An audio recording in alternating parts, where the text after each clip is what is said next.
ये कहानी है गरीब हेमलता और उसकी 3 मासूम बच्चियों की।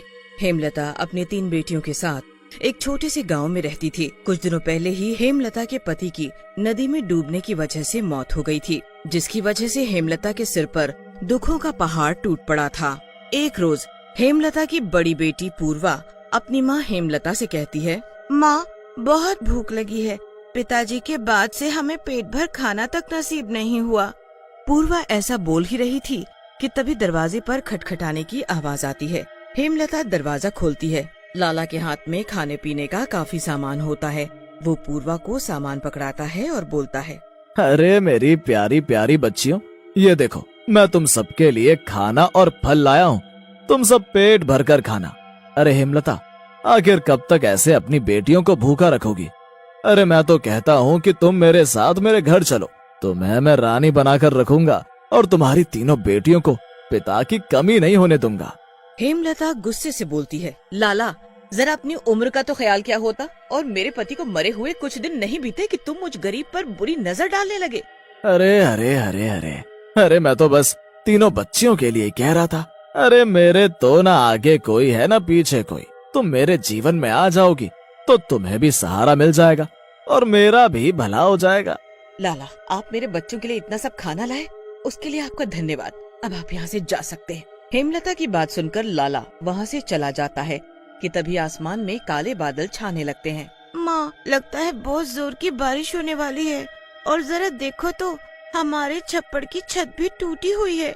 तुम चिंता न करो मेरी बच्चियों, सब ठीक हो जाएगा। मैं अभी जंगल जाकर लकड़ियों और बांस का इंतजाम करती हूँ, फिर हम मिलकर अपने छप्पड़ की छत ठीक करेंगे। तुम पीहू और छुटकी का ध्यान रखना।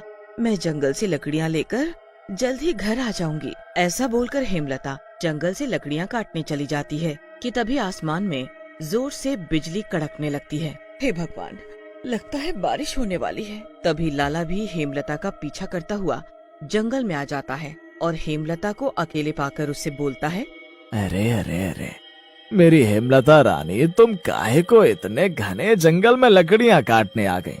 अरे मुझे कहा होता मैं तुम्हारे लिए अपने गोदाम से लकड़ियां भिजवा देता। लाला हंसते हुए हेमलता के करीब जाता है। अरे मेरी रानी, एक बार मेरे करीब तो आओ, तुम्हें अपने घर की पटरानी बना दूंगा और तेरी 3 बेटियों का अपनी बेटियों की तरह ही ख्याल रखूंगा।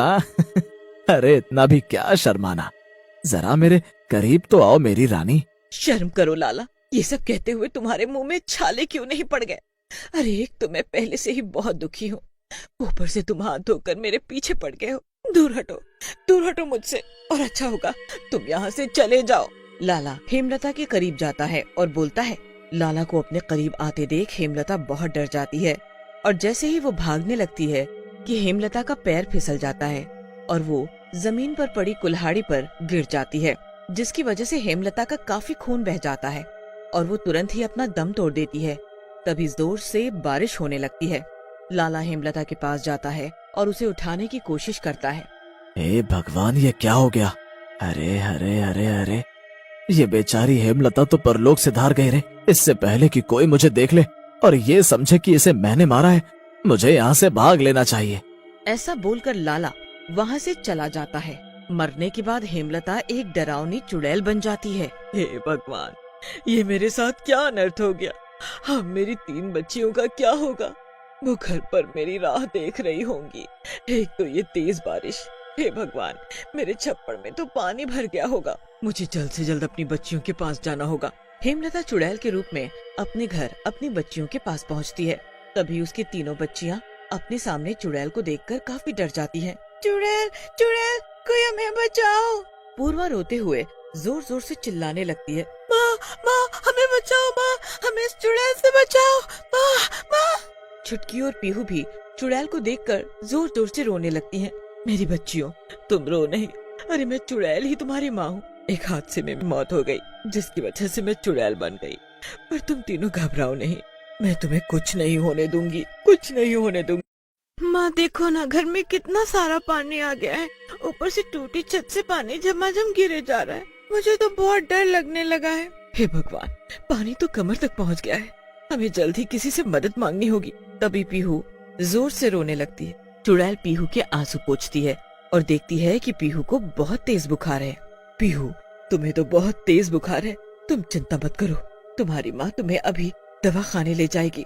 चुड़ैल अपनी बेटियों को लेकर वहाँ से निकलती है कि तभी उसकी सबसे छोटी बेटी छुटकी पानी में कहीं गुम हो जाती है। मेरी छुटकी कहीं नजर नहीं आ रही। पूरे गांव में सब जगह बस पानी ही पानी था। सभी गांव वाले अपने बीवी बच्चों और जानवरों को लेकर इधर से उधर भागते हुए दिखाई दे रहे थे। तभी चुड़ैल को शीला काकी दिखाई देती हैं। शीला काकी, आपने मेरी चुटकी को कहीं देखा है क्या? काकी चुड़ैल को देखकर काफी डर जाती हैं। एक तो पूरे गांव पर बाढ़ का कहर मंडरा रहा है, ऊपर से चुड़ैल कहाँ से आ टपक पड़ी। अरे काकी, मैं हेमलता हूँ, किसी वजह से मेरी मौत हो गई, जिस कारण मैं एक चुड़ैल बन गई। काकी, आप मुझे पहले बताओ कि आपने मेरी चुटकी को कहीं देखा है? चुड़ैल को देखकर सभी गांव वाले डरने लगते हैं। अरे आप सब लोगन का इससे डरने की जरूरत नहीं है, ये तो बेचारी हेमलता है। जरा देखो बेचारी को, पहले पति चल बसा और अब ये, और चुटकी का भी देखो कुछ पता नहीं है कहाँ पानी में बह गई। हे भगवान, अब मैं क्या करूं, कहाँ ढूंढूं अपनी बच्ची को? फिर चुड़ैल और पूर्वा चुटकी को आवाज लगाते हुए ढूंढने लगते हैं।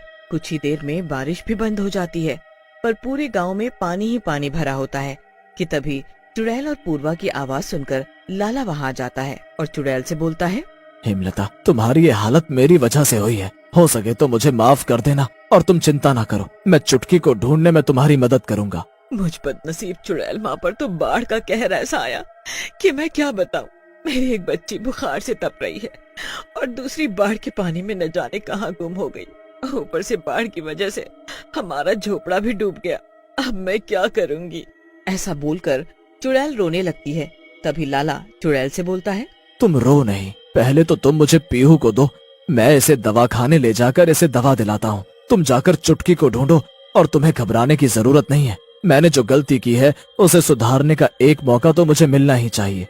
फिर लाला पीहू को दवा खाने ले जाता है तो दूसरी ओर चुड़ैल अपनी बड़ी बेटी पूर्वा के साथ अपनी चुटकी को ढूंढने निकल जाती है। चुटकी को ढूंढते ढूंढते दिन से रात हो जाती है। बाढ़ का पानी भी धीरे धीरे कम हो जाता है कि तभी चुड़ैल थक कर एक पेड़ के पास जाकर खड़ी हो जाती है और जोर जोर से रोने लगती है कि तभी पेड़ के ऊपर से चुटकी की आवाज आती है, माँ माँ माँ, मुझे बचा लो माँ। चुड़ैल चुटकी को पेड़ पर लटका देखकर उसे झट से वहाँ से उतार लाती है। तभी वहाँ लाला भी आ जाता है। चलो अच्छा है कि चुटकी भी मिल गई और पीहू का बुखार भी अब ठीक है और धीरे धीरे बाढ़ का पानी भी कम होने लगा है।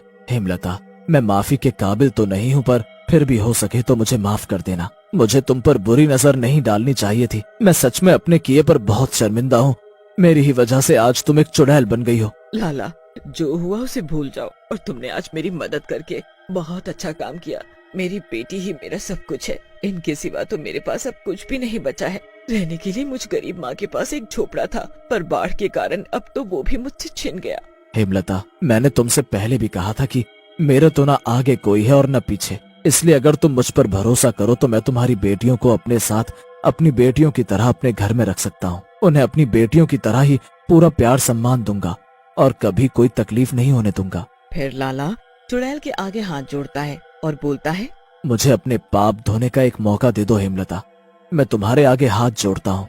अगर मेरी बेटियां तुम्हारे पास सुरक्षित रहेंगी तो मेरी आत्मा को भी मुक्ति मिल जाएगी, पर अगर मेरी बेटियों को जरा भी तकलीफ हुई तो मैं तुम्हें नहीं छोड़ूंगी लाला, क्योंकि अब मैं एक चुड़ैल हूँ, हेमलता नहीं। फिर चुड़ैल लाला को अपनी तीनों बेटियों को सौंपकर वहाँ से चली जाती है। लाला भी चुड़ैल से किए वादे के अनुसार चुड़ैल की तीनों बेटियों का अपनी बेटियों की तरह ही ध्यान रखता है। अपनी बेटियों को सुखी देखकर चुड़ैल की आत्मा को भी मुक्ति मिल जाती है और वो वहाँ से हमेशा के लिए गायब हो जाती है।